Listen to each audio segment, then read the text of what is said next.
মসজিদে তা কি ব্যাপারতেছ রব্বানা জালামনা বাবা ছেলের হাতে জাহান্নামের খড়ি দিয়া তুই ব্যাপারতেছিস তোর ব্যাপারের পাঁচ পয়সা দাম নাকি কথা কয় না বাবা এখন তো ঠিক করবে নি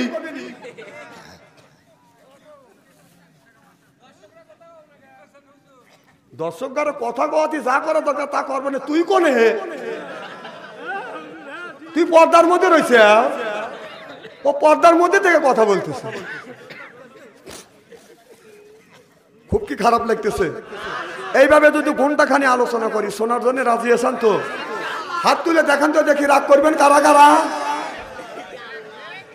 না না আপনাদের মন মানসিকতা খুব ভালো আছে আমি অন্তর থেকে দোয়া করি আল্লাহ যেন জান্নাতে দানে কামল শিখিয়ে দেয় যখন আমি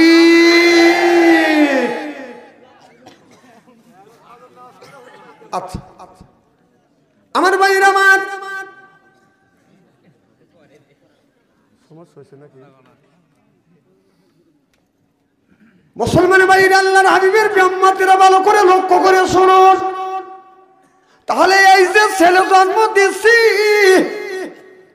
ভালো করে লক্ষ্য করে শুনুন এই যে ছেলে জন্ম দিছি আমার ছেলে ইব্রাহিম আলাইহিস সালাম একটা ছেলে কথা বুঝতেছেন না কারণ আমার ছেলের বয়স বাদান আপনার 20 বছর হয়ে গেছে আপনার ছেলের বয়স 20 বছর 20 বছরের মধ্যে ছেলে একটা দিনও বাদান ফজরের নামাজ পড়ে না এটা কেমন ছেলে আপনি জন্ম দিছেন এটা ছেলে না এটা বেটা না আপনার ঠেটা আপনার বেটার বয়স 20 বছর কেন আপনার বেটা আপনার মসজিদে গেল না কারণ ওই শরীর এই ছেলেটাকে মানুষ করছেন আপনি বাবা 70 বছর বয়স এখনো বিড়ি টানা বন্ধ দেন নাই আপনার কি মরা লাগবে না আপনার কি মরা লাগবে না আল্লাহর কাছে যাইতে হবে না 60 বছর বয়স হবে এখন আপনি মুখে দাঁড়িয়ে রাখেন না কেন দাঁড়িয়ে রাখেন না আল্লাহর আদালতে যাইতে হবে না গোটা জিন্দেগীর জীবনের হিসাব দিতে হবে সরকম ঠিক কিনা এখনো বিড়ি টানতেইছে আপনি মানুষ নাকি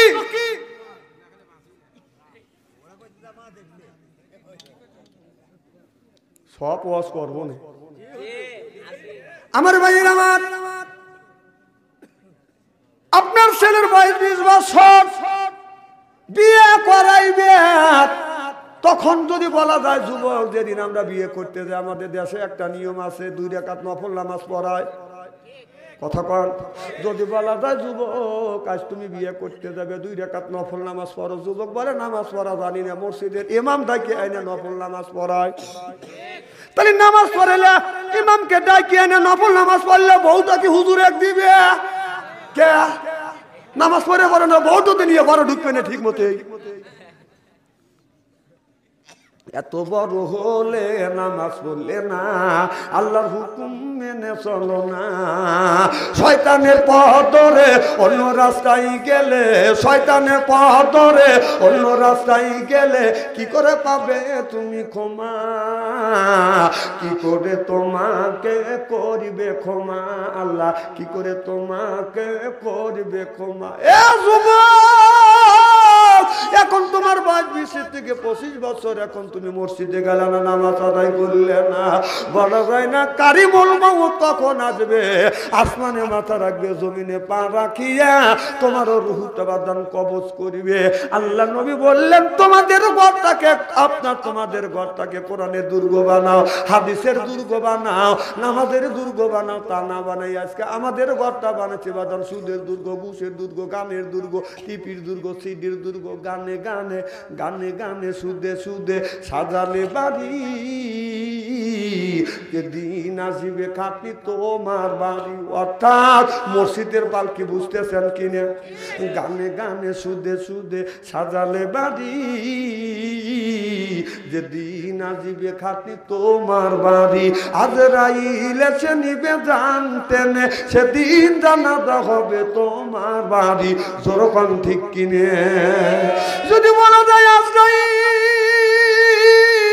এই বছর আসো না আগামী বছর আসো আমি তোমাকে 10,000 টাকা ঘুষ দেবো আপনারা বলুন আল্লাহ আজরাইল কি বাদান মানবে মরণ হতে যদি পালাও মরণ তোমার লইবে গিরি, যদিও তোমরা আকাশ পথে লুকাও সেটা লাগবে সিঁড়ি। মরণের হাত থেকে কেউ বাঁচতে পারে না, এ বাদান বাঁচা সম্ভব না। এখন একটা ছেলের হাতে আছে বাদান টাচ মোবাইল ফোন, 20,000 30,000 টাকা দামের বাদান ফোন আছে। যেই ছেলের কাছে আছে বাদান টাচ ফোন, ভালো থাকে না বাদান ওদের মন। ওরা যাদের যেই যুবকের নাই বাদান অর্থ, প্রেমে হয়ে গেছে ওই যুবকটা বাদান ব্যর্থ, প্রেম করে খাইছে ছাকা, হয়ে গেছে বাদান বাঁকা, মন হইছে ফাঁকা, রাগ করে চলে যায় ঢাকা। এখন তো ঠিক কবি, এই ঘটনা তো ঘটে গেছে, পয়েন্টে পয়েন্টে পড়ে গেছে। সব ওয়াজ করবো না আজকে।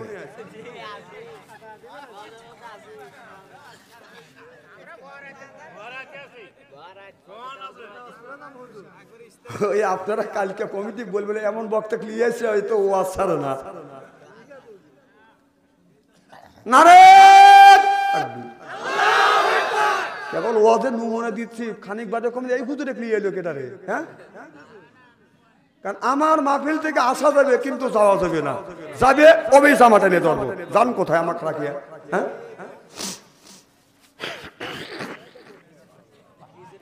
মাঝে মধ্যে একটা করে চা দিয়ে আমার ভাইয়ের আমার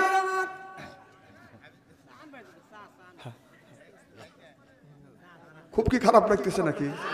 এদিক তাকান, চেহারা কি একবার খারাপ? আলেম যতই কালো হোক তার চেহারার দিকে চা থাকলে সগিরে গুনাহ আল্লাহ মাফ করে দেয়। সুবহানাল্লাহ। আমার ভাইয়ের আমার, মুসলমান ভাইরা ভালো করে লক্ষ্য করে শুনুন।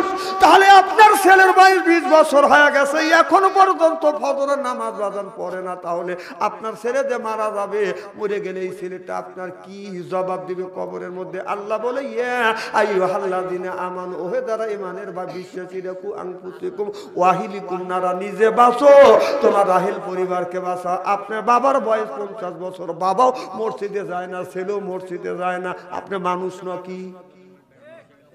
আল্লাহর আকাশের নিচে থাকে, আল্লাহর জমিনের উপরে বসবাস করতেছেন, এখনো কেন আপনি মসজিদে যান না? আপনি কেন মসজিদে যান না? কেন নামাজ পড়েন না? আপনার ছেলে নামাজ পড়ে না, আপনার মেয়ে নামাজ পড়ে না, আপনার বউ পর্দায় থাকে না, আপনি মানুষ নাকি? আল্লাহ কি আপনার জমিনে এমনি ছেড়ে দিচ্ছে নাকি? শ্বশুর বাড়ি যায় যদি কও যে আমি বিয়ে করবো না তোমার মেয়ে, তুমি 2 লক্ষ টাকা যৌতুক দেওয়া দিবে? যখন দিবে, আল্লাহর জমিনে বসবাস করতেছ, আল্লাহর জমিনে আল্লাহর নাজ নিয়ে মদগুনি খাচ্ছ, তুমি কেন নামাজ পড়লে না? কোন বিবেকে নামাজ পড়লে না? তুমি মানুষ নাকি? হ্যাঁ, তোমার লজ্জা করে না?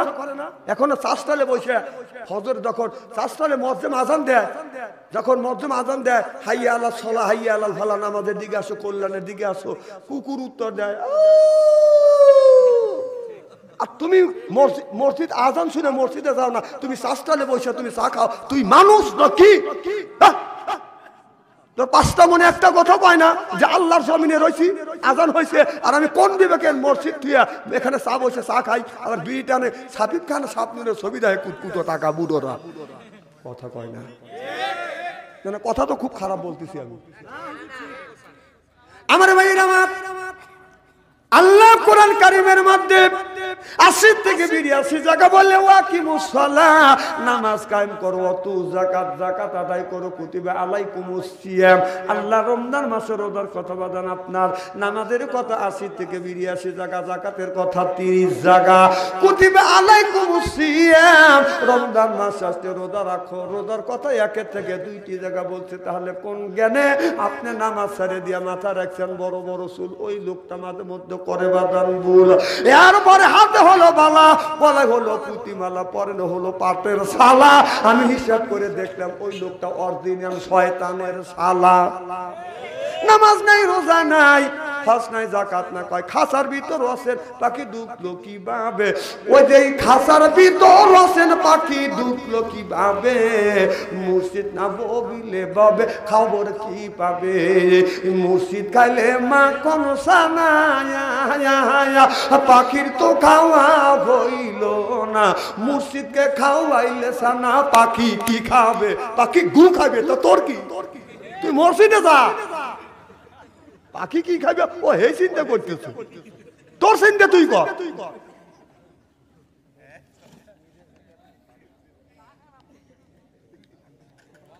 তোমার দেহে মুখে সহ্য হচ্ছে না, আমি বুঝি না মনে হয়, তাই না? আমি সেই অক্টোবরের থেকে শুরু করছি, আমার তো খাওয়া লাগবে। তুমি এখানে আসো, তোমার 10 মিনিটে তুমি মুখ দিয়ে ভালো দিবে, ওখানে আমি চিনি, খেপা জানি লিও না।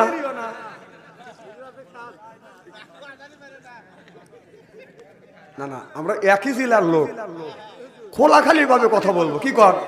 অসুবিধা কে আছে? নারায়ণ তাকবীর।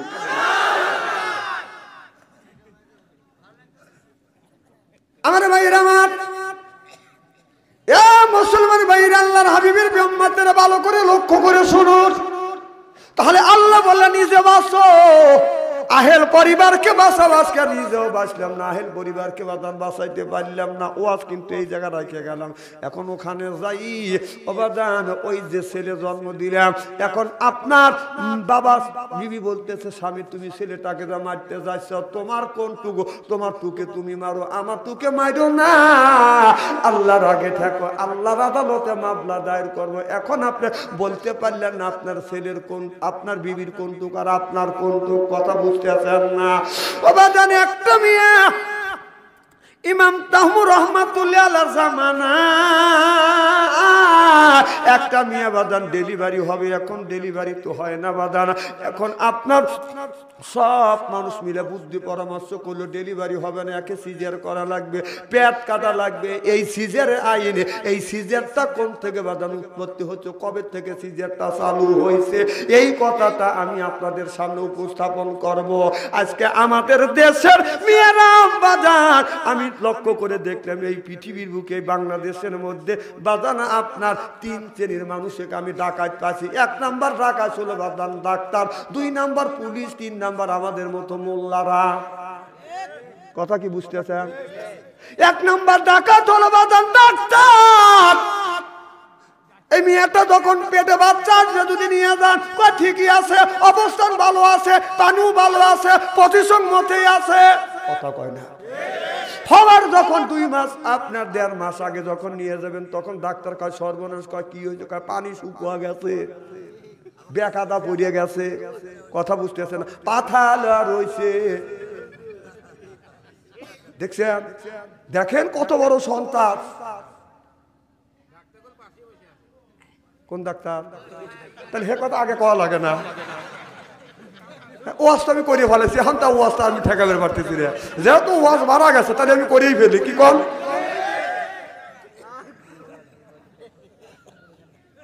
শোনেন আরেকটা কথা বলি, হুজুরের বাড়ির কোন ডাক্তার নিজের বউকে সিজার করে না, হুজুরের বাড়ি মিলাদ পড়ে না, পীর সাহেবের বউ পীরের কাছে বাজার মুড়ি দেয় না। পীর সাহেবের ভালো করে জানে ও 1 নাম্বার লুচ্চ।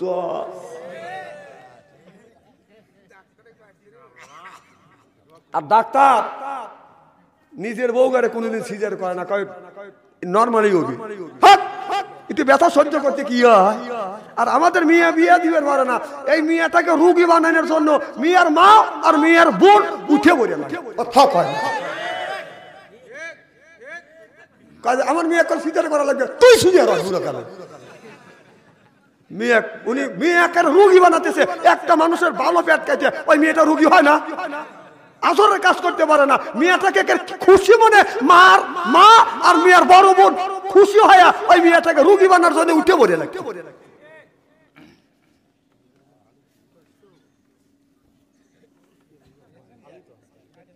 1 নাম্বার সন্ত্রাস বাংলাদেশের মধ্যে, 1 নাম্বার সন্ত্রাস হলো ডাক্তার। ওই ডাক্তারের কাছে যাবেন, বিরাট বড় ডিগ্রি নিয়ে আইছে, তখন যদি বলা যায় ডাক্তার সাহেব আমি আইছি, আপনি আমার চিকিৎসা করেন, কয় পেশাব পরীক্ষা করা লাগবে, আপনার পেশাব পরীক্ষা করা লাগবে, রক্ত পরীক্ষা করা লাগবে, ব্লাড পরীক্ষা করা লাগবে, পায়খানা পরীক্ষা করা লাগবে, গু পরীক্ষা করা লাগবে। ওই যে পায়খানা পরীক্ষা করলে ওখান থেকে বাজান আপনার 50 টাকা মারে, গু পরীক্ষা করলে ওখান থেকে 50 টাকা, পেশাব পরীক্ষা করলে ওখান থেকে 50 টাকা, মদ পরীক্ষা করতে ওখান থেকে 40 টাকা, আপনার ব্লাড পরীক্ষা করতে বাজান আপনার 50 টাকা, রক্ত পরীক্ষা করতে 50 টাকা। কথা কয় না, কথা কয়। ওখানে কমিশনার আছে, দেখেন কি সিটেরা কত বড় সন্তান। এই কিছু কিছু ডাক্তাররা আবার ওষুধ লেখে লেখে কোম্পানির লোক এসে কার ওষুধ লিখছে, ভাইও ঠিক স্বীকার করতেছে ডাক্তার, দেখছে ডাক্তার স্বীকার করছে না? না ভাই কথা কি অবস্থা বলছি, দেখে না? এই দেখেন সন্ত্রাস ঘরের মধ্যে, বাড়ির মধ্যে। ভাই আপনি কি ডাক্তার? হ্যাঁ, গ্রামের মাতব্বর। আমাদের এলাকার মাতব্বররা কিছু টাকা না দিলে মাতব্বর আবার বিচার করে না।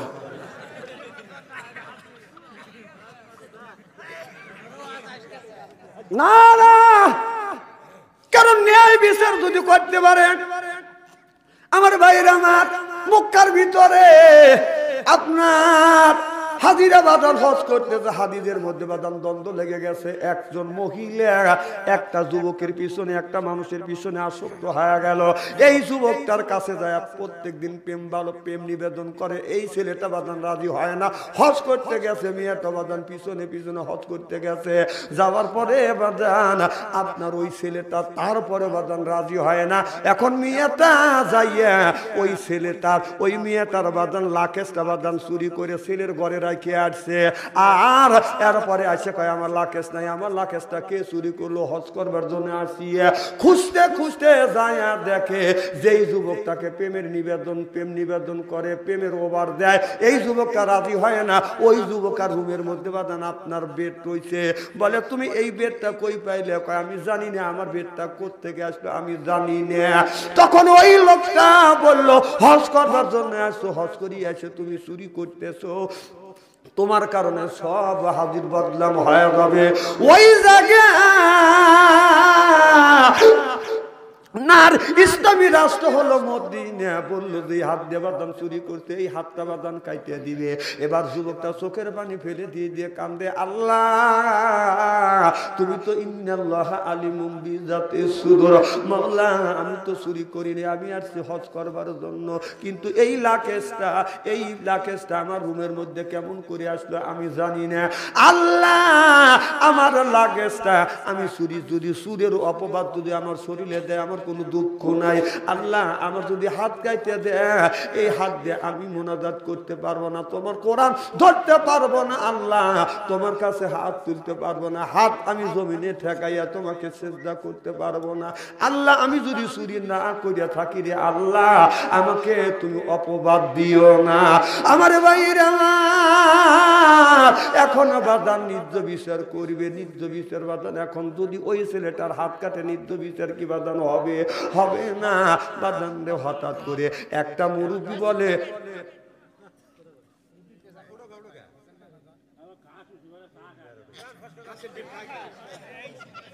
চা খাওয়া দেখলি চা খাওয়ার মন চায়, আর যদি কারোর পেশাবের কথা পেশাব করছে আর একজনের পেশাবের চাপ দেয়।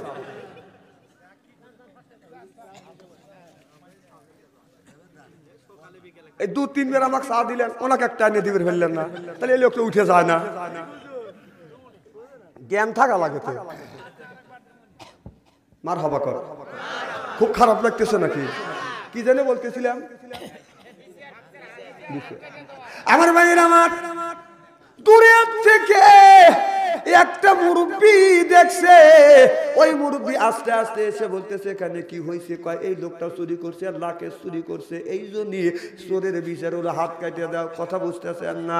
এবার হাত কাটিয়ে দিবে। ওই লোকটা বলতেছে আমি নিজে দেখছি এই মহিলা আপনার একটা লাকেশ নিয়ে এই রুমের মধ্যে দিয়েছে, আমি নিজ চোখে দেখছি। সুবহানাল্লাহ, একটু বড় পান অমনি গাইবি আওয়াজ দিয়ে জানিয়ে দিলেন ন্যায় বিচার করার কারণে এই সব মানুষের হজ আমার আল্লাহ কবুল করেছে। এই দিনে প্রধানদেরকে বলে ভাইজান 10টা আপনার 500 টাকার লোভে ন্যায় বিচার অন্যায় করেন না, অন্যায় বিচার ন্যায় করেন না। লোভে, টাকার লোভে অনেক পরামানিক আছে, টাকার লোভে বাজার ন্যায় বিচার অন্যায় করে, অন্যায় বিচার ন্যায় করে। যাহার মাথায় আছে তেল ভাই, যাহার মাথায় আছে তেল ভাই, তেল বসে তাহার মাথায়। বাংলাদেশে বসত করা দায়, টাকার জোরে যাচ্ছে যাহার, লাঠির জোর আছে যাহার, সেই গ্রামের নেতা হয়। ও যে লাঠির জোর আছে যাহার, সেই গ্রামের প্রধান হয়। বাংলাদেশে বসত করা দায়। এ প্রধান হয়েছে নিশ্চয়ই গোষ্ঠীর জোর আছে, টাকার জোর আছে। কথা কও না কে?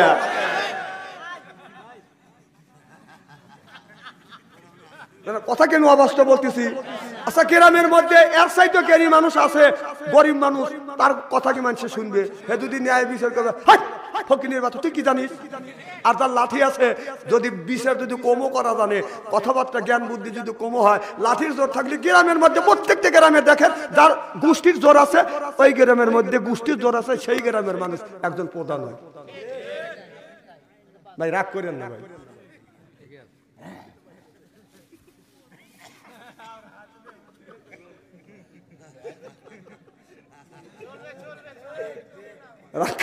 আমি কথা খারাপ করতেছি নাকি? অবাস্তব বাস্তব করা না, কোরআন হাদিস যে বাস্তবের সাথে মিল করে কথা বলি। মার হবে একটু জোরে কর।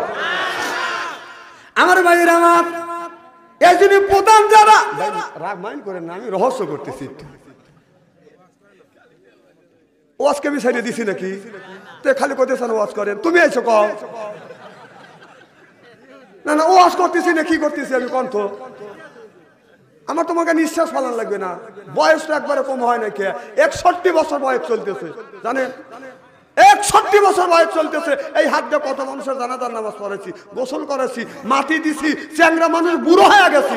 আর নাই 200 বছর বেঁচে থাকবো, এই যে হাসি দিয়ে উঠো দিন। আগেকার মানুষ 4000 বছর, 4500 বছর, 1400 বছর। আবু জাহেল 900 বছর বেঁচে ছিল, আবু লাহাব 800 বছর বেঁচে ছিল। সুবহানাল্লাহ। না এখন চা দেওয়া লাগবে। আমার ভাইয়ের আমার এখন সিজার করবে ইমাম তাহমুর রহমাতুল্লাহ আলাইহির মা হযরত আবেদা খাতুন বলল, এখানে সিজার না করলে হবে না, সিজার করবে কি? হযরত আবেদা খাতুন পৃথিবীর বুকে বাদান সারদালি কেন ডাক্তার, প্রথম ডাক্তার তিনি বাদান, প্রথম বাদান অপারেশন করে আপনার এই বাচ্চাটা বের করেছে। আহামালুহা ইনসানা জরুয়া, আল্লাহু আকবার।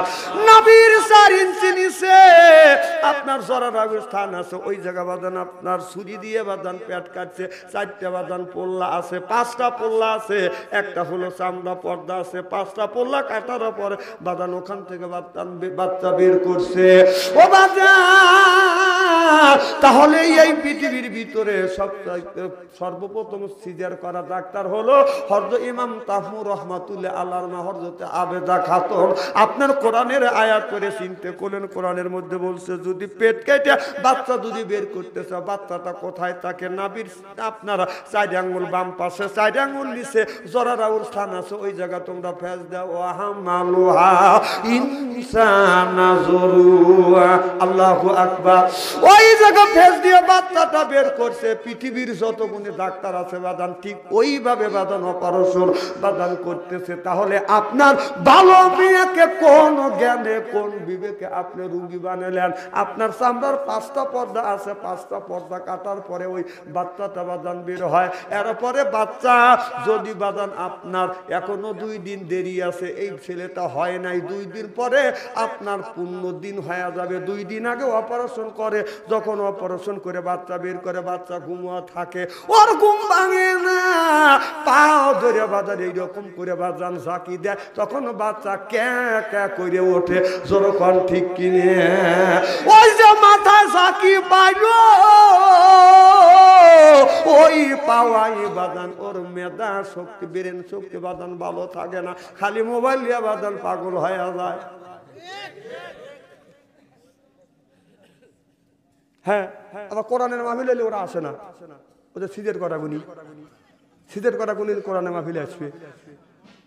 কারণ মা সন্তানকে পেটে রেখে যদি কোরআন তেলাওয়াত করে আর যদি নামাজ পড়ে, তাহলে ওই মহিলা ওই বাচ্চা কোরআনের কথা শুনলে কোরআনের মাহফিলে এসে আগে আগে বুঝবে। যারা কোরআনের মাহফিলে আসে না, বাইরে বাইরে করে বুঝতে হবে ওর মা যখন ওকে পেটে রাখছে, ওই মা ওই বাচ্চাকে পেটে রেখে একটা দিনও কোরআন পড়ে নাকি।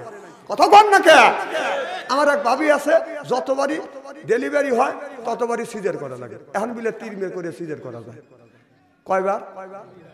2 বার সিজার করছে, আবার সিজার, আবার পেটে বাচ্চা হয়েছে। আমাকে হুজুর তুমি দেশ বিদেশে যাতে দোয়া করো, মেয়েদের সবচাইতে কষ্ট হলো সিজার করা, ডেলিভারি হবো আল্লাহ জানি নরমালে করে। তখন ভাবি আমার দোয়া আল্লাহ কবুল করবে কি না করবে, তুমি নামাজ পড়ে আল্লাহর কাছে হাত তুলে মোনাজাত করো, আল্লাহ ডেলি বাই ডে তুমি আমাকে সহি সালামতে পড়ায়। উনি নামাজ তো পড়া দূরের কথা, টিভির কাছে এইরকম করে বসতে, তাহলে পেট ওর কাটবে না আমারই পেট কাটবে।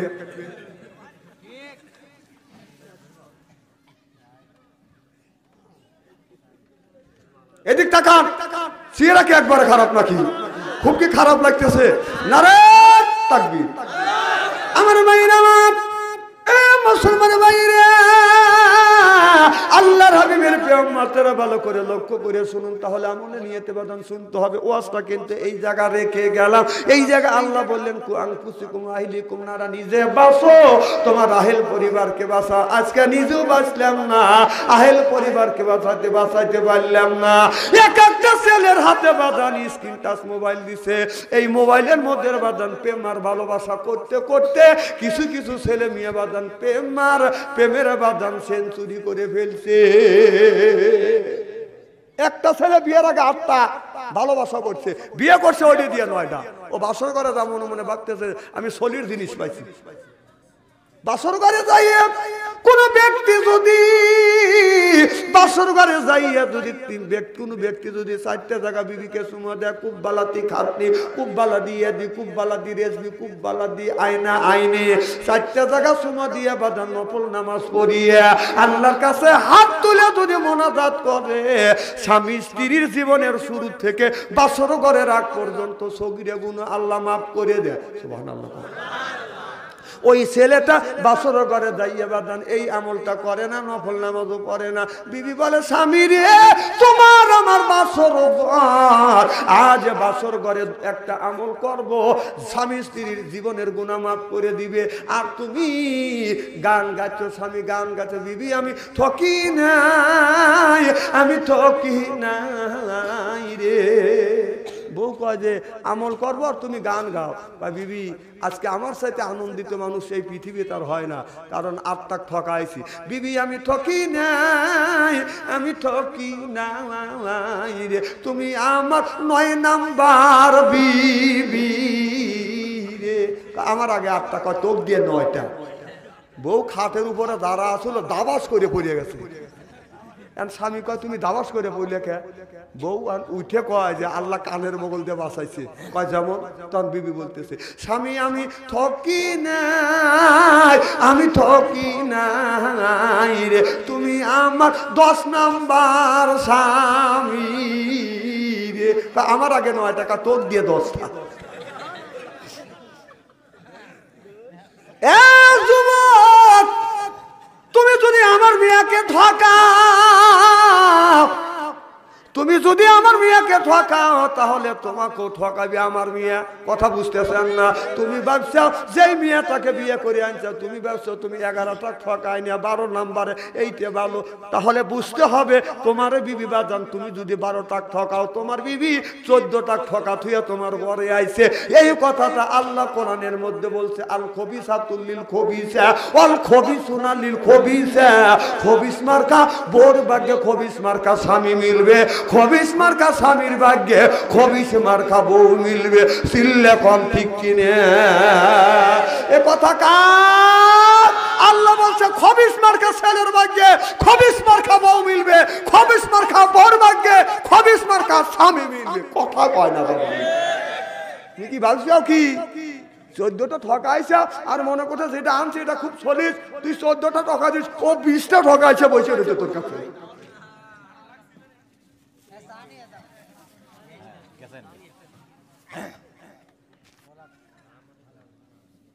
আমার ভাইয়ের, আমার মুসলমান ভাইরা, আল্লাহর হাবিবের প্রিয় মাত্রা ভালো করে লক্ষ্য করে শুনো। ওই যে মা বলতেছে তোমার কোনটা আমার কোনটা, আল্লাহ বললেন মায়ের হলো 4, বাবার হলো বাজান 4, আল্লাহর হলো বাজান 5। সুবহানাল্লাহ বললেন না? মায়ের 4টা, মায়ের 4টা, আর বাবার হলো বাজান 4টা, আর আল্লাহর হলো বাজান 5টা। আক শক্তি, আকেল শক্তি, বাক শক্তি, জ্ঞান শক্তি, মেধা শক্তি আল্লাহ মাহুল বায়া। এই এই চারটাই পাঁচটা হলো আল্লাহ। মার হলো বাদান পশম, কথা বুঝতেছেন না? মায়ের হলো বাদান পশম, তারপরে হলো চামড়া, তারপরে হলো বাদান পর্দা, হলো রক্ত। সুবহানাল্লাহ কর। তাহলে মার গেল বাদান কয়টা? যেরকম কয়টা? বাবার হলো শেষিস, এরপরে গোস্ত, রক্ত আর হাড়। এইটা হলো বাবার হলো চার, আর মায়ের হলো চার। বাবার হলো চার। ফিকারারিম মাজি আল্লাহ সুন্দর করে তোমার আমার শরীরটা গঠন করলো। এরপরে এই শরীর গঠন করলো দুনিয়ার বুকে, তোমাকে আল্লাহ বানাইছে। আল্লাহ বলে কাইফা তাকফুরুনা বিল্লাহ। বান্দা কাইফা মানে কেমনে? আমি আল্লাহ তোমাকে সুন্দর করে বানাইলাম, এরপরে কেমনে তুমি সুদ খাও? তুই তো একবার নেমো খারাপ, কেমনে তুই সুদ খাস? কাইফা মানে কেমনে? কাইফা তাকফুরুনা বিল্লাহি ওয়া কুনতুম আমওয়াতা। বান্দা তুমি ছিলে মৃত্যু, তোমার কোনো প্রাণ ছিল না। তুমি কোথায় ছিলে? তুমি ছিলে আমের মধ্যে, জামের মধ্যে, লিচুর মধ্যে, কাঁঠালের মধ্যে, গরুর গোশতের মধ্যে, খাসির গোশতের মধ্যে, এরপরে বিভিন্ন ধরনের বাদান খাদ্যের মধ্যে। ওই খাদ্যটা তোমার বাবা খাইলো, মা খাইলো। খাওয়ার পরে মা বাবা খাইলো, মা বাবার ভিতরে বাদান রক্ত হইলো। বাবা যখন খাইলো রক্ত হলো, তার থেকে বাদান একটা পানি তৈরি হলো। এমন পানি, এমন পচা পানি পৃথিবীর কোন মানুষ 1 পয়সা দিয়ে বাদান কিনবে না। আল্লাহ বলে বান্দা এই পচা গান্দা পানি দিয়ে আমি তোমাকে এত সুন্দর করে বানাইছি। কাইফা কেমনে তুমি সুদ খাও? হ্যাঁ, কেমনে তুমি সুদ খাও? এই যে আপনার বাড়ি কুকুর আছে, কুকুর চেনেন না? কুত্তকর। এই কুকুরে আপনি কি খাওয়ান? হাড্ডি, কাটা আর কি, এতে কিছু বাদ। তারপরে কুকুর খাওয়া বলে মালিক তুমি এতে বাদ খাওয়াইছো, হাড্ডি কাটা খাওয়াইছো। মালিক রে তুমি বেঈমানি করতে পারো আল্লাহর সাথে, আমি কিন্তু তুমি হলো তোমার সাথে আমি বেঈমানি করব না। আপনি যখন আপনার ওই শেরপুর শহরে যখন গেছেন, অথবা সিরাজগঞ্জ শহরে যখন গেছেন, আপনি যখন বাড়িতে আসেন নাই, বেলা রাত 10টার সময় বাড়িতে এসে দেখবেন আপনার বিবি বাল বাচ্চা আর আমি ঘরের মধ্যে বাদান খেলাধুলো করতেছে, কেউ ঘুম পাড়তেছে, আপনার বিবি স্টার জালসা দেখতেছে, আপনার বাড়ির কুকুর ঘুমায় না। আপনি যখন 10টার সময় আসছেন, ওই কুকুরটা দৌড়ে আপনার কাছে যাইয়া এইরকম করে নেজ লড়াই আর বলে মালিক রে ওয়েলকাম, স্বাগত। কথা কয় না? ওয়েলকাম, স্বাগত। একদিন আপনি হঠাৎ করে বাইত নাই, রাত 12টা বাজে, আপনার ছেলেও ঘুমাচ্ছে, বিবি ঘুমাচ্ছে, কেউ আপনার খবর নিচ্ছে না। আপনার বাড়ির কুকুর ঘুমায় না, এদিকে অন্ধকার রাত, আপনি চাদর গায়ে দিচ্ছেন, মাফলার দিয়ে বাদান মুখটা ডাকিছেন, মাছ দিয়ে মুখটা ডাকছেন, এদিকে অন্ধকার রাত। আপনি রাত 12টার সময় যখন দরজার আপনার গেটের মধ্যে যখন প্রবেশ করতেছেন, কুকুর চিন্তা করতেছে এদিকে অন্ধকার, তারপরে ঘন কুয়াশা, মুখটা বাদান মাছ দিয়ে চাদর দিয়ে মাফলার দিয়ে ঢাকা, চেনাও যায় না এটা মালিক না চোর। এই কুকুর পরীক্ষা করবার জন্য চিন্তা করতেছে আমার মালিক তো নাই, যদি সর্বনাশ হয়। এই জন্য কুকুর যাও ওকে ধমক দেয়, বক কে তুমি? কথা কয় না রে, কুকুর কি কয়? ভোগ কয়, কে তুমি? তখন মালিক কয় এ রাত, কারণ কুকুর কয় ইন্না লিল্লাহ, এ না আমার মালিক। আমি বক কইছি, কুকুর বুঝতে বক এর মানে কি, আর এক এর মানে কি? বকের মানে হলো কে তুমি? আমার মালিক না, এই জন্য ধমক দিল, বক তুমি কে? তখন মালিক কয় এক, এর মানে হলো আমার বাড়ি খাস, আমার বাড়ি থাকিস, আর আমার কইস বক। মালিক কুকুর কয় আমার না ভুল হয়ে গেছে। দেখবেন এই কুকুর তো দৌড়া যায়, মাথাটা মালিকের পায়ের নিচে দিয়ে নেচতে লড়াইয়া বলে আই এম সরি, আমি আপনাকে চিনতে পারি নাই, অন্ধকার রাত মালিক রে বক বলে আমি আপনাকে গালি দিছি, আমার ভুল হয়ে গেছে, আপনি আমাকে মাফ করে দেন। আল্লাহ বলে কাইফা তাকফুরুনা বিল্লাহ, বান্দা কেমনে আমি আল্লাহ আমার সাথে নাফরমানি করো, কেমনে তুমি সুদ খাও? আল্লাহ বলে লা তাকুলু, সুদ তো খাওয়া দূরের কথা, সুদের দ্বারের কাছেও যায় না। আল্লাহ বললেন কুলু মিন তাইয়্যিবাতিল মা রাযাকনাকুম, আগে হালাল খাও, তারপরে ইবাদত করো, এই ইবাদত আল্লাহর দরবারে কবুল হবে। চিল্লায়া কোন আল্লাহু আকবার। আমাদের দেশে আছে বেটা সুদে লাগায়, সুদে খায়, মসজিদের আগের কাতারে দাঁড়ায়। না কথা কয়, এই তুই সুদে খাস, তুই আগের কাতারে যাবি কে? তুই নামাজ নষ্ট করে ছাড়তি, তুই পিছনে যা, পিছনে যা। আপনি কেমন বলতেছি আপনি তো পেটন খান? ও তা কই কয় আমরা পেটন খাই, হুজুরও পেটন খাওয়া মরুক নাকি?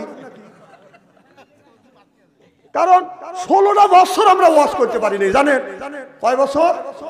16টা বছর ওয়াজ করতে পারি নাই। স্টেজে ওঠার সাথে সাথে বলছে আমি কিন্তু আওয়ামী লীগের সভাপতি।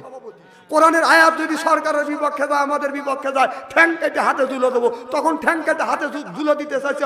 এখন সোনামানিককে তোমরা কোথায়? হ্যাঁ, এখন বলেছে ওকে না, তোমাদেরকে কেউ দাওয়াইছে? বই বলেছে না না, বিগত তো আরো তো সরকার ছিল, সরকার তো পরিবর্তন হয়েছে, পরিবর্তন হয়েছে না? নেতাও বলা নেই, নেত্রীও বলা নাই, কর্মীরাও বলা নাই। আর তোমরা এমন কাম করছে, তোর নেত্রীও বলাইছে, তোরাও বলাইছিস, কথা কর না কে?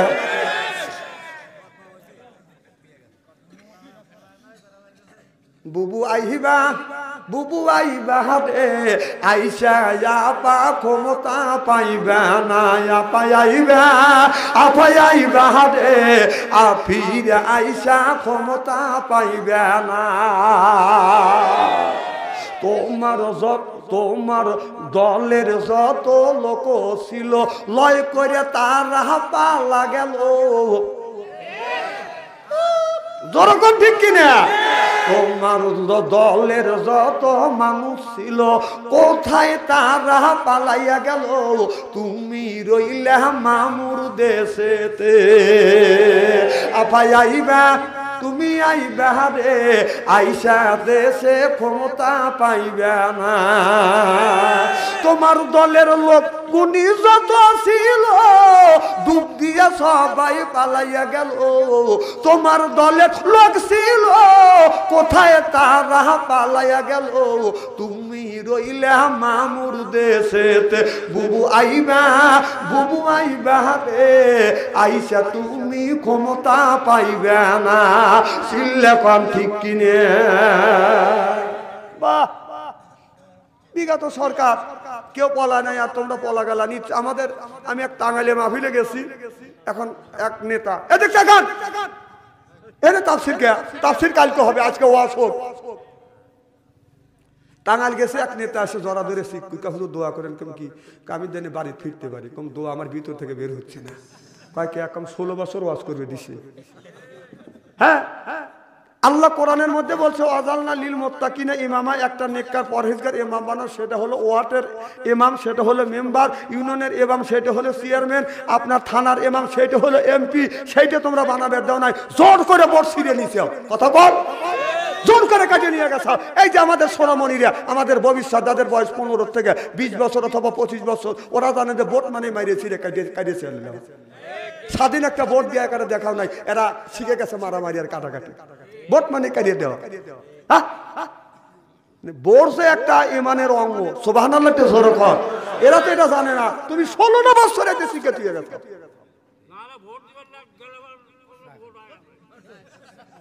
এই তো চাচা আমার ওয়াজ বাড়া দিল। ঠিক, আমাদের এলাকায় এক মুরব্বী ভোট দিবের গেছে, লাঠি হাতে নিয়ে, যে কখন মরি চেয়ারাকে একবারে খারাপ নাকি? দুজন একসাথে যাকে দুজন চলে যেতে, ইলেকশন যেতেছে।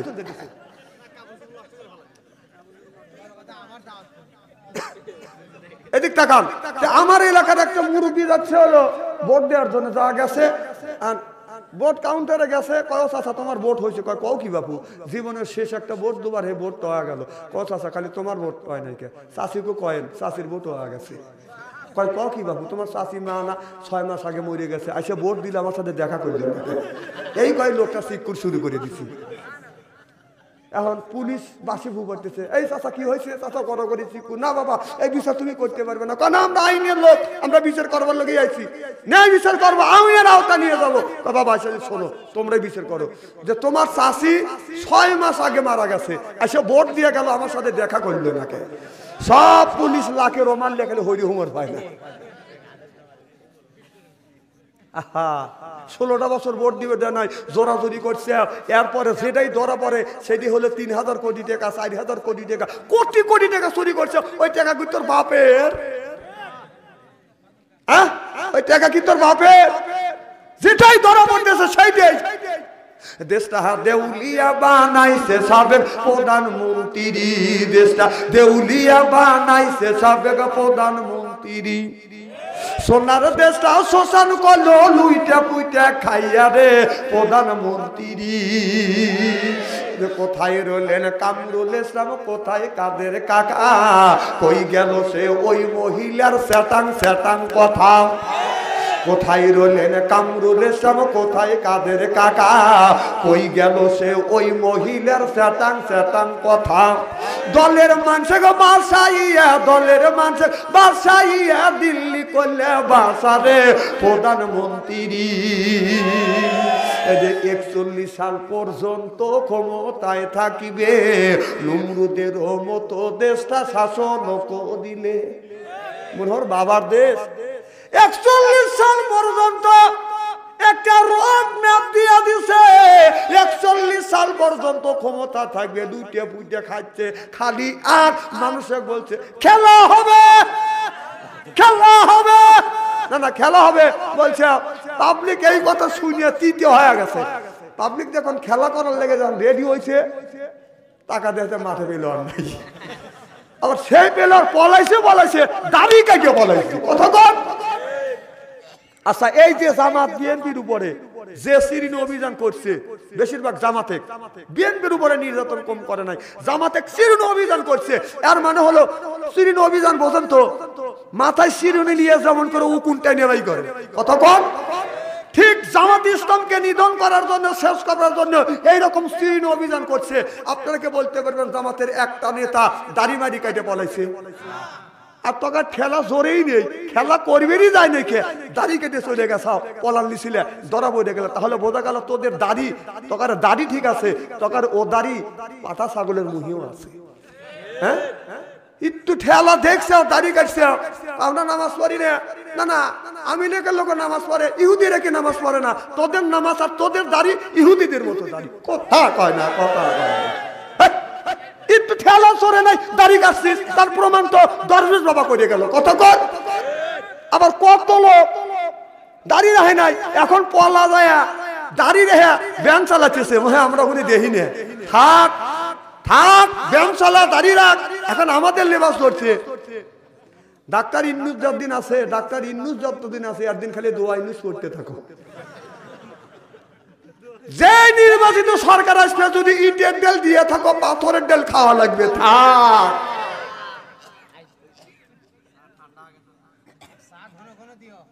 না আর দেওয়া লাগবে না, বাদ যাবার পারবো না, পারবো নি না, খারাপ হয় না তো সামনে। আচ্ছা, আওয়ামী লীগের সময় কি আমরা কথা কইনি? কে আমরা কি মার ফেরা চলে গেছি? আওয়ামী লীগের সময় আসিলাম, এখনো আছি, ভবিষ্যতেও থাকবো, যতদিন আল্লাহ হায়াত দিবে ইনশাআল্লাহ।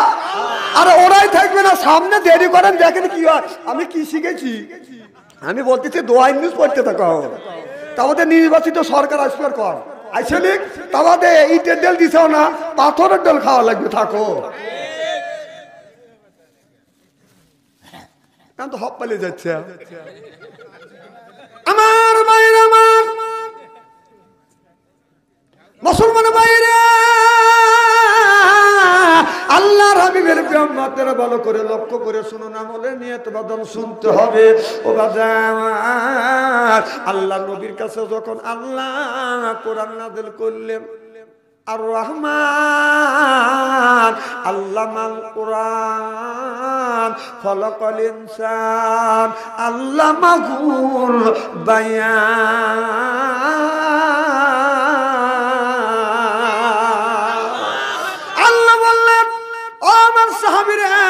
সূরা আর রহমান আল্লাহ নাযিল করেছে, এই সূরাটা তোমরা কি কোনো জায়গা পড়তে পারবে? নবীর কোন সাহাবী বাদান পড়তে চায় না। আব্দুল ইবনে মাসউদ বলে, ইয়া রাসূলুল্লাহ, ইয়া হাবিবাল্লাহ, আপনি অনুমতি দিলে গো নবীজি এই আয়াতটা আমি পড়ব। এবার আব্দুল ইবনে মাসউদ কাবার চত্বরে বাদান চলে গেলেন। পাশেই বাজান আবু জেহেল বাদান বৈঠক করতেছে, বাদান আমার নবীকে কিভাবে মারা যায় এরকম চিন্তা ভাবনা করতেছে। ওই জায়গা আপনার আব্দুল ইবনে মাসউদ যাইয়া বাদান কোরআন পড়তেছে, আল্লামাহুল বায়ান।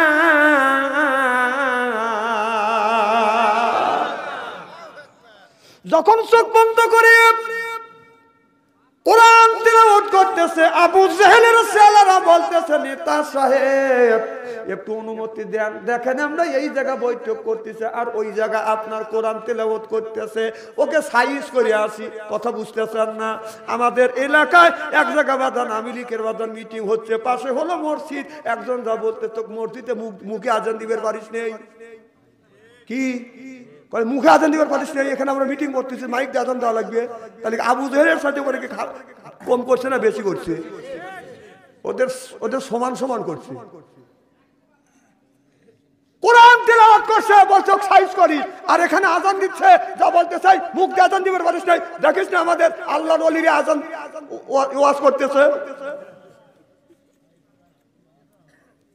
আজান কোন যতগুলি দল আছে ইসলামী দল ব্যতীত, যতগুলি দল আছে, কোন দলের নেতা কর্মী কোনদিন বলছে যে হে আমার কর্মীরা তোমরা কেউ জানে নামাজ ছেড়ে না? বলো, কেউ বলছে? কারণ জানে নামাজ যদি বলে ওদেরকে আর কেউ ভোট দিবে না। কথা কোন না কে? নামাজ নাই ওদের ভিতরে, নামাজ নাই, ওদের খালি ক্ষমতা। আর ইসলামী দল যারা করে তাদের এক নম্বর কথা হলো যে নামাজ পড়তে হবে। কয় ওয়াক্ত নামাজ তুমি পড়ছো, কয় ওয়াক্ত নামাজ তুমি আপনার একা একা পড়ছো, রিপোর্ট করতে হবে। অত হস্তা না ইসলামী দল করা। কত আওয়ামী লীগের নেতারা ঘুরতেছে দুধবের লেগে, আগে নামাজ পড়, রিপোর্ট লে। বাংলাদেশের মধ্যে যতগুলি দল আছে প্রত্যেকটা দলের গ্রুপ আছে। আপনারা বলেন বাংলাদেশ জামাত ইসলামের কোন গ্রুপ দেখছেন?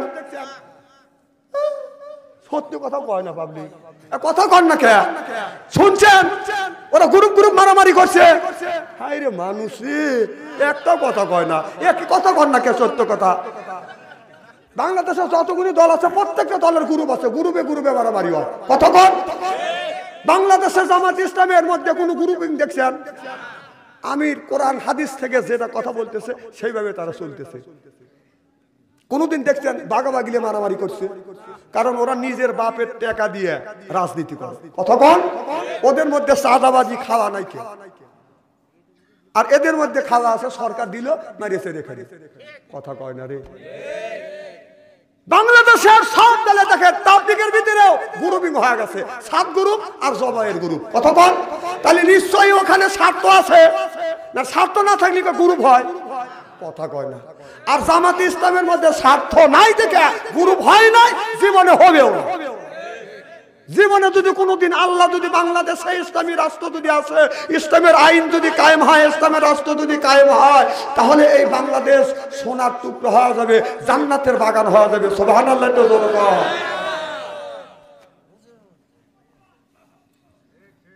কি বলবেন আপনি? আমি কি খারাপ কথা বলছি নাকি? না না, অঠিক কথা কি আমি বলছি? আমার ভাইয়ের, আমার ওইদিকে যেতে চাই না। নামাজ যেমন আল্লাহ ফরজ করে দিয়েছে, রমজান মাসে রোজা করা বাদান ফরজ, টাকা যার আছে যাকাত দেওয়া ফরজ, টাকা যার আছে হজ করা বাদান ফরজ।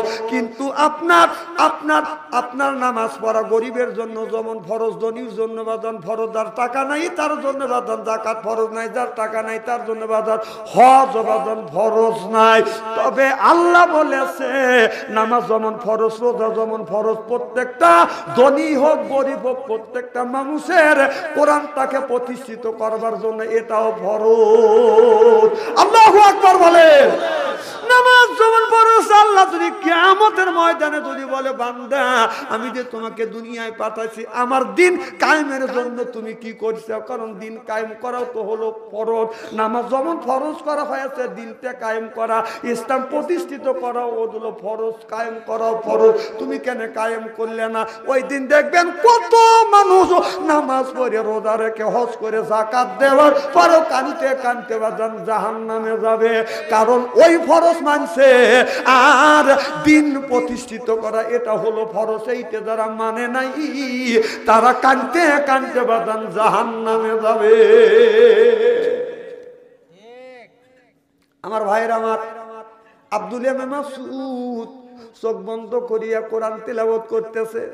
আবু জেহেল বলল দেখো ওর সাথে আমি কি ব্যবহার করি, চামড়ার মুজো হাতে লাগাইয়া আবু জাহেল যাইয়া আব্দুল্লাহ ইবনে মাসউদের কানের উপরে বাদান এমন ধরে বাদান থাপ্পড় মারছে, ও বাদান ডান কানে থাপ্পড় লাগাইছে, ও বাদান সঙ্গে সঙ্গে আব্দুল্লাহ ইবনে মাসউদ চক্কর খাইতে খাইতে বাদান পড়ে গেছে, বাদান অজ্ঞান হয়ে গেছে। জ্ঞান ফিরে উঠে দেখে বাদান আপনার কানে কিছুই শোনে না। আব্দুল্লাহ ইবনে মাসউদ এইরকম করিয়া বাদান কানের উপরে হাত লাগাইয়া বাদান হেঁটে যাচ্ছে। আমার নবী দূর থেকে দেখিয়া আমার নবী দাঁড়িয়ে গেলেন, এরপরে এগে আসে বলে আব্দুল্লাহ ইবনে মাসউদ রে কি হয়েছে? আব্দুল্লাহ ইবনে মাসউদ বলে ইয়া রাসূলুল্লাহ ইয়া হাবিবাল্লাহ আমি কানে কিছু শুনতে পাই না। নবী গো আমি চোখ বন্ধ করিয়া কোরআন পড়তেছিলাম। আব্দুল ইবনে মাসউদ বলতেছে কোরআন পড়তেছিলাম, আবু জেহেল চামড়ার মুজো লাগাই আমারে এমন থাপ্পড় দিছে হুজুর কানের পর্দা ফেটে গেছে, কান থেকে রক্ত বের হচ্ছে। আব্দুল্লাহ ইবনে মাসউদ কান্দে, আমার নবী এসে কান্দে।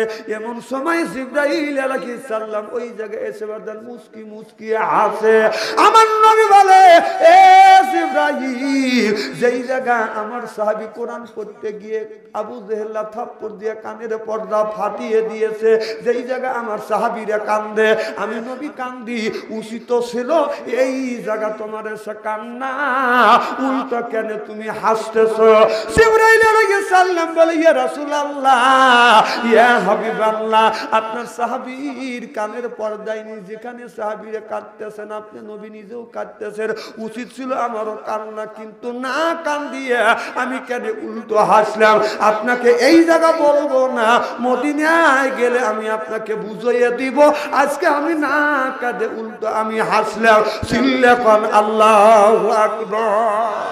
আমার ভাইরা আমার এখন মদিনার দিকে বাদান একটু আস্তে আস্তে যাই, কেন সাহাবী বাদান এই জায়গা বাদান পর্দা ফাটালো, আপনার জিবরাইল আলাইহিস সালাম না কাঁদে উল্টো কেন হাসলো? জিবরাইল বলে নবী গো আপনি মদিনায় গেলে আমি বুঝা দেব, কান্দার বৈঠকে আমি কেন এসে হাসলাম? এবার বদরের ময়দানে যখন বাদান যুদ্ধ বাদান শুরু হয়ে গেল, যুদ্ধ করতে করতে ছোট ছোট দুইটা বাচ্চা, আপনার ছোট ছোট দুইটা বাচ্চা আমার নবীর কাছে যা বলে নবী গো আমি বদরের ময়দানে যুদ্ধে চলে যাব। আমার নবী বললেন তোমরা বাচ্চা মাদুর, তোমাদের যুদ্ধের ময়দানে নেওয়া হবে না। বলে নবী গো আমরা দুই ভাই নিয়ত করেছি যুদ্ধের ময়দানে যাব, আমার মার কাছে ওয়াদা দিয়েছি। আল্লাহ নবী বললেন তোমরা মাপ কাটিতে দাঁড়াও। আপনার সেনাবাহিনীতে যখন আপনার যখন বাদান সৈনিক নেয় ওটা একটা মাপ আছে, আল্লাহ নবী বললেন তোমরা মাপ কাটি গিয়ে দাঁড়াও। একটা ছেলে বাদান দাঁড়াইলেন, ও বাদান আপনার মাপে পড়ে না। আমার নবী বললেন মাপে যখন পড়ে না, ছেলেটা পায়ের গুড়ালি উঁচু করে দুই আঙুলের উপরে বাদান দাঁড়াইছে, কাঠিটা মাপে পড়ে। আমার নবী বললেন এ আমার সাহাবী পায়ের তালুটা জমিনে লাগিয়ে দাও। দুইটা বাচ্চা বলে নবী গো পায়ের তালু জমিনে লাগাইলে মাথা যে মাপ কাঠিতে মেলে না। চিল্লে এখন মারহাবা। আল্লাহ নবীর কাছ থেকে বাদান পারমিশন নিয়ে দুই ভাই বাদান বদরের ময়দানে চলে গেল। ও বাজান বদরের ময়দানে যখন বাদান যুদ্ধ করিবে এমন সময় নবীর এক সাহাবী বাদান ছিলেন, ওই সাহাবীর কাছে যাইয়া এই দুইটা বাচ্চা বলে, চাচা আপনি তো মক্কার মানুষ, আপনি তো আবু জেহেলকে চেনেন, আমরা মদিনার মানুষ, আবু জেহেলকে চিনি না, এক নজর দেখাইয়া দেন কোনটা আবু জেহেল। নবীর সাহাবী বললেন, বাবা তোমরা আবু জেহেলকে দিয়ে কি করবে? ছেলেটা বলল, চাচা কি করব, একবার দেখাইয়া দেন, নিজেই টের পাবেন কি করব। এবার দেখা দিলেন সৈন্য অর্ধভাগে উঁচুলাম্বা চেহারা, উষা ঘোড়ার উপরে চড়ে আছে, তাড়াতাড়ি যাও, ওইটা হলো বাদান আবু জেহেল। দুই ভাই বিদ্যুৎ দিকে দৌড়া যাইয়া আবু জেহেলকে বাদান জমিনের মধ্যে কুপাইয়া বাদান যখন শোয়াইয়া ফেলেছে, আবু জেহেল জমিনের মধ্যে বাদান পড়ে গেছে। ও বাদান বদরের ময়দানে আল্লাহ মুসলমানদের বিজয় দিয়েছে, সিল্লাকান আল্লাহু আকবার। আমার ভাইরা আমার, এদিকে আব্দুল ইবনে মাসউদ বদরের ময়দানে, উনি বদরের ময়দানে এদিক ওদিক টাকা দেখতেছে, আবু জেহেল কই, যায় দেখে আবু জেহেল পড়ে খালি গোংরাচ্ছে। আব্দুল ইবনে মাসউদ দৌড়া যায় বাদান বুকের উপর বসছে, সুবহানাল্লাহ, একটু জোরে পড়ো, যা বলে, আবু জেহেল, এ আবু জেহেল, মক্কার জমিনে আমার কানে থাপ্পড় লাগাইয়া পর্দা ফাটা দিয়েছিলি, তোর কি মনে আছে? আমরা ক্ষমা করে দেব, তুই যদি কর্মা করে মুসলমান হোস, তোকে সুযোগ দিলাম, আমি 5 মিনিট সুযোগ দিলাম, এই বলে বুক থেকে নামিয়ে আপনার চক্কর দিয়ে এসে বলতেছে, আমি তোকে 5 মিনিট সময় দিছি, তুই কলমা পড়বি কিনে? বলে, না না, আব্দুল্লাহর পোলা মুহাম্মদ তোদের জাদু করছে, আমাকে জাদু করতে পারে না। নাউজুবিল্লাহ। পাজি হলে এইরকম পাজি হয় মানুষ। আব্দুল ইবনে মাসউদ বললেন, এই আবু জেহেল, রেডি হ, আমার কানের পর্দা ফাটা দিয়েছিলি, এই যে তরবারি দিয়ে তোর এখন গলা কাটবো, তোর কোন বাবা তো ঠেকাইবে? আবু জেহেল বলতেছিল, আমি কিন্তু নেতা, আমার গলাটা একটু লম্বা করিয়া কাট। কি পাজির পাজি মানুষ জানে, দেখে বলে যে নেতার মাথা। গলা যখন কেটে ফেললেন আব্দুল ইবনে মাসউদ মনে মনে ভাবলেন, এই মাথাটা আমার নবীর কাছে নিয়ে যাব, বহুত জ্বালাইছে আমার নবীকে, আমার নবীর কাছে মাথাটা নিয়ে যাব। আবু জেহেলের চুল তো ছিল বাদান বড়, চুল ধরে টান দেয়, মাথা লড়ে না। আব্দুল ইবনে মাসউদ মনে মনে চিন্তা করে, চুল ধরে ধরে টানি, মাথা লড়ে না কেন? এরকম করে তুলতে চায়, মাথা লড়ে না। চিন্তা করলেন, মাথা এত ভারী হলো কেন? হঠাৎ করে আব্দুল ইবনে মাসউদ বাদান কান ধরে টান দিছে, মাথা লড়ে। সুবহানাল্লাহ। কেরে চুল ধরে টানি মাথা লড়ে না, কানে ধরে টানলে মাথা লড়ে। আব্দুল ইবনে মাসউদ কি করলেন, আপনার এই মুড় দিয়ে, আপনার কানের এই মুড় দিয়ে বাদান রশি ঢুকায়, এই পাশ দিয়ে বাইর করে বাদান রশিতে প্যাঁচ দিয়ে আপনার মাথা ধরে, আপনার কানে ধরে টানে, বাদান মাথা লড়ে, চুল ধরে টানে, মাথা লড়ে না। এর মানে হইল আবু জেহেল আপনার নবীর সাহাবী আব্দুল ইবনে মাসউদকে থাপ্পড় দিয়ে কানটা বাদান ফাটা দিয়েছিলেন। এই জন্যই কানের সাথে বাদান কানের যোগাযোগ, সিল্লাকান আল্লাহু আকবার। তাহলে কানের সাথে যদি কানের যোগাযোগ যদি থাকে, তাহলে বদরের ময়দানে দেখেন, কান ধরে টানে বাদান মাথা লড়ে, মাথা ধরে টানে বাদান চুল ধরে ধরে টানে, মাথা লড়ে না। তাহলে যারা 16টা বছর মিথ্যা অপবাদ দিয়ে আলেম ওলামাদেরকে ফাঁসির কাছে ঝুলাইছো, তোমাদের ওই ফাঁসি কাছে ঝুলতে হবে, সিল্লাকান ঠিক কিনে। কারণ ভালো ভালো আলেমদেরকে ফাঁসি দিয়ে ঝুলাইছো, আর তুমি যত গুণী মানুষ মারছো, এখন তাদেরকে একবার করে ফাঁসি দিছো, তোমার 3000 বার ফাঁসি হবে। আপনার পেপারে দেখলাম ওই ফাঁসির সাথে ফাঁসির যোগাযোগ আছে, আর ওই আব্দুল ইবনে মাসউদের কানের সাথে আবু জাহেলের কালের সাথে মিল আছে না নাই? কানের মধ্যে রশি লাগাইয়া আবু জাহেলের মাথাটা টেনে আমার নবীর দরবারে নিয়ে যা, বলি ইয়া রাসূলুল্লাহ, ইয়া হাবিবাল্লাহ, ও নবীজি, এই যে দেখেন আপনার সাথে জীবন বড় দুশ্মনী করছে, আমার কানের পর্দা ফাটা দিয়েছে, তার কাল্লাটা কেটে নিয়ে আসি। আমারও নবী বললে দেখি দেখি, যা দেখে আবু জেহেলের মাথা। এবার আমার নবী বলে আবু জেহেল্লা, তোমার কাছে কতদিন কলেমার দাবাত নিয়ে গেছি, তুমি গ্রহণ করো নাই, বরং আমাকে মারছো, আমাকে থুতু নিক্ষেপ করছো, আমার সাহাবীর কানের পর্দা ফাটে দিয়েছো। সাহাবীও হাসে, আমার নবীও হাসে। জিবরাইল আলাইহিস সালাম ওই জায়গায় এসে হাজির হয়ে গেলেন। সিল্লাকান আল্লাহু আকবার। জিবরাইল আলাইহিস সালাম হাসে, নবীও হাসে, সাহাবীরা হাসে। সাহাবী বলে ইয়া রাসূলুল্লাহ, ইয়া হাবিবাল্লাহ, আপনার এই সাহাবী আব্দুল মাসউদের কানে থাপ্পড় লাগাইয়া কানের পর্দা ফাটা দিয়েছিলেন। ওই বৈঠকে আমি দেখেছি, আপনিও কেঁদেছেন, আপনার সাহাবীরা কেঁদেছেন। ওই জায়গা আমি না কেঁদে আমি উল্টা হেসেছি।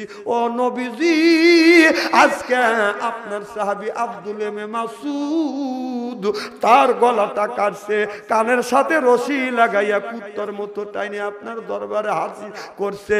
নবী গো, ওই দিনকার আপনার হাসি আর মক্কার ওই হাসি আর মদিনার হাসি, এই দুই হাসির মধ্যে মিল আছে কিনা? আমার নবী বলে পুরোটাই আমি মিল দেখতেছি। সিল্লাকান আল্লাহু আকবার, নারে তাকবীর।